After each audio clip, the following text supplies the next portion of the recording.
ರಾಜ್ಯದಲ್ಲಿ ಇಂದು 201 ಮಂದಿಗೆ corona positive, 1 ಸಾವು. ಇಂದು ಕೋವಿಡ್ನಿಂದ 257 ಮಂದಿ ಗುಣಮುಖರಾಗಿ ಆಸ್ಪತ್ರೆಯಿಂದ ಡಿಸ್ಚಾರ್ಜ್ ಆಗಿದ್ದಾರೆ. ಕಳೆದ 24 ಗಂಟೆಗಳಲ್ಲಿ 315 ಮಂದಿಗೆ ಕೊರೋನಾ ಟೆಸ್ಟ್ ಮಾಡಲಾಗಿದೆ.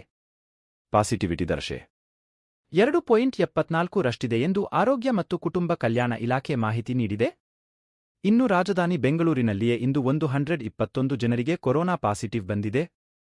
ಇನ್ನುಳಿದಂತೆ ಮೈಸೂರು 10, ತುಮಕೂರು 14, ಧಾರವಾಡ 3 ಪ್ರಕರಣ ಸೇರಿದಂತೆ ಒಟ್ಟು 201 ಪ್ರಕರಣಗಳು ವರದಿಯಾಗಿವೆ ಎಂದು ಆರೋಗ್ಯ ಮತ್ತು ಕುಟುಂಬ ಕಲ್ಯಾಣ ಇಲಾಖೆ ತಿಳಿಸಿದೆ.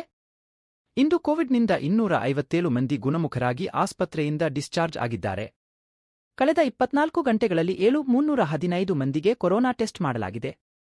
ಪಾಸಿಟಿವಿಟಿ ದರ 2.74 ರಷ್ಟಿದೆ ಎಂದು ಆರೋಗ್ಯ ಮತ್ತು ಕುಟುಂಬ ಕಲ್ಯಾಣ ಇಲಾಖೆ ಮಾಹಿತಿ ನೀಡಿದೆ. ಇನ್ನು ರಾಜಧಾನಿ ಬೆಂಗಳೂರಿನಲ್ಲಿಯೇ ಇಂದು 121 ಜನರಿಗೆ ಕೊರೋನಾ ಪಾಸಿಟಿವ್ ಬಂದಿದೆ.